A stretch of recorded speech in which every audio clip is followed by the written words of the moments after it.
This is Brandon Payne with Accelerate Basketball, Stephen Curry's personal skills and performance coach. During this time of social distancing, when you're having to work out at home, we wanted to take this opportunity to really go over some of the drills we do with Stephen on a daily basis that require limited amounts of equipment but give you big benefit towards your game.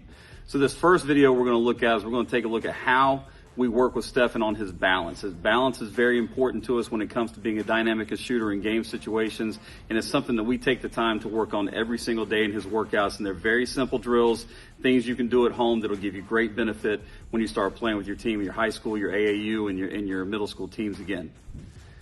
So in the first drill, we're looking at a few things. We're looking at his breathing patterns. Is he breathing well?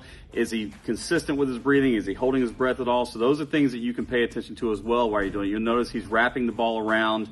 He's going in different directions. He's going at different speeds. We're also looking at his core. We're trying to see, is he moving side to side, or is he staying stable with his core while he's doing the drill? Because that's important to us when we're shooting on the moving game situations. The last thing we're going to look at is we're looking below his knee. Is he staying stable below that knee with limited amounts of movement? And how we accomplish that is we ask him to place a heavy emphasis on his big toe, his pinky toe, and his heel. That's kind of his tripod stance that he uses in that drill.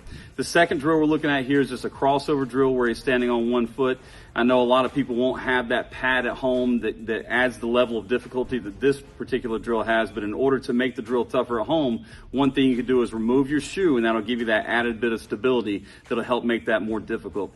Then we transition him into where he's going through form shooting as well as balance work. So this is a very advanced, it's something that you really have to work on if you have good shooting mechanics as well as good balance. You can go through these drills and they'll give you big benefit. It draws the details of the balance drills into form shooting drills and can give you huge benefit, make you feel really stable, really solid when you're going through your shooting drills at home and you're going through different movements that you'll be doing in the game, whether it's a curl, a pop, or a fade, or whether you're moving downhill on the dribble or moving sidestepping on the dribble. You'll get that big balance benefit from being able to shoot these single leg drills with perfect mechanics and perfect finish. You notice in these drills, Stephen is right around the free throw line, and it took us a little while to get to that point. So you want to make sure you start in really close to the basket with very simple, just that single leg sit down drill, and then you move backwards a little bit and move till you get really close to the free throw line. That's about as far as we even take that out with Stephen. So you don't want to go much further than that, or you'll start to introduce some mechanical issues if you start trying to push the basketball, or if you're fading or falling, if your balance isn't quite as good as it was close to the basket, you're not quite ready to move back. So these are the drills that we use to help him be more effective as a shooter when he's shooting on the moving games. And I think if you use them at home during this time, when you get back to your team, you'll see big benefits when it comes to your balance. You'll have a whole new set of moves you can go to and feel really good about getting that shot off cleanly with good balance.